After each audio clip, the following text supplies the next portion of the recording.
My friends, I'm making this video because I, you know, what's wrong right now, well, not wrong, but a lot of fellas go on YouTube for their first introduction to bodybuilding.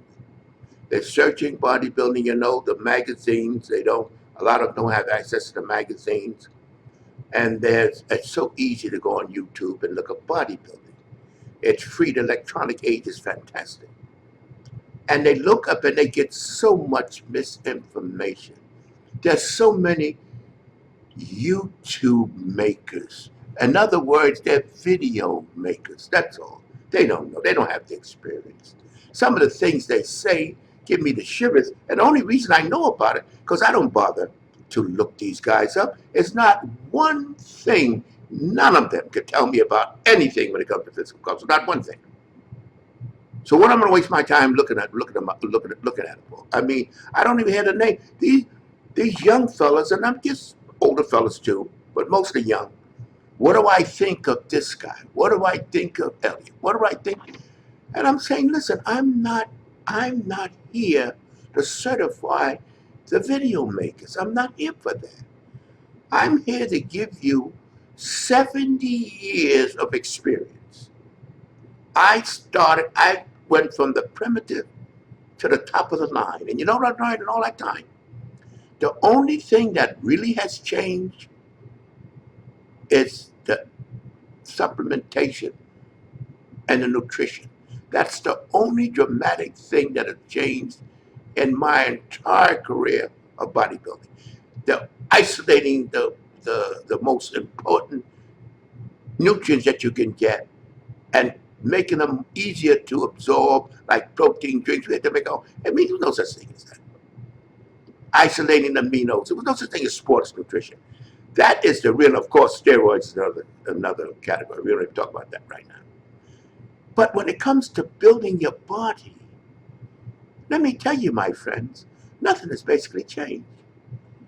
Curls, presses, they haven't changed. If the intensity has, but the basic nature of training hasn't changed. Everybody looking for routines. It's immaterial, a routine. If you write the muscle, your routine is the most important thing. Don't, you could take from other people exercises. I built my arms on two exercises. The concentrated scoop curl and the alternate dumbbell curl. That's all. That's my basic. I've done the other curls, but they were like fill-ins. The basic, and I was the first man in the world to develop 21-inch muscular arm. I didn't do all these 1,001 different exercises. It's not necessary. You bring that arm up to your shoulder in a curling motion, and you'll build your bicep. But the reason I'm making this video fascinates me is that Joe Nemec, he always when he finds something he knows is going to trigger me.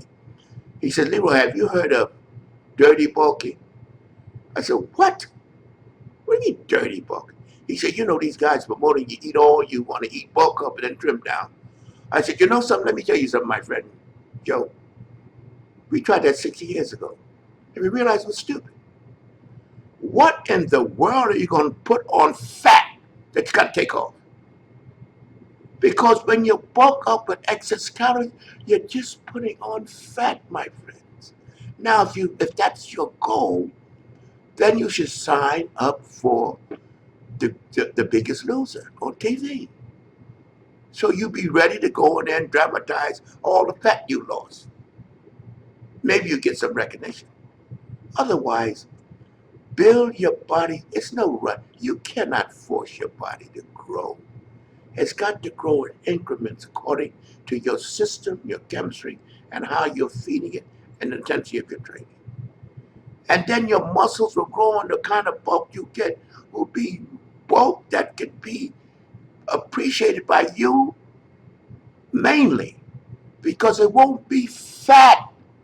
For God's sakes, how could you talk about dirty bulk? For what? What is the purpose? What's the purpose of putting on fat? None. None at all. And then you got to work your ass off to take off what you put on and shouldn't have put on in the first place. But this is what you're getting out there. You see, lack of experience and just something to talk about. These guys claim they're trainers and this and that and that. Nobody heard of them but themselves. YouTube, and YouTube has a good God. There's no way you can get the kind of attention on a magazine or anything as you get on YouTube. But there's such a thing as a foundation. There's such a thing as guys. Now, all these guys, all these video makers, they couldn't get near a professional magazine. They don't have any no development to show for it. So what are they going to run their mouth and they get hundreds of thousands of views because people are searching. But when you search with me, you're not going to get any bullshit. Dirty bulk, and I could almost fell off. What in the world? How could you promote something so stupid? Anyhow, my friends, that's my take on what a dirty bulk. To be continued.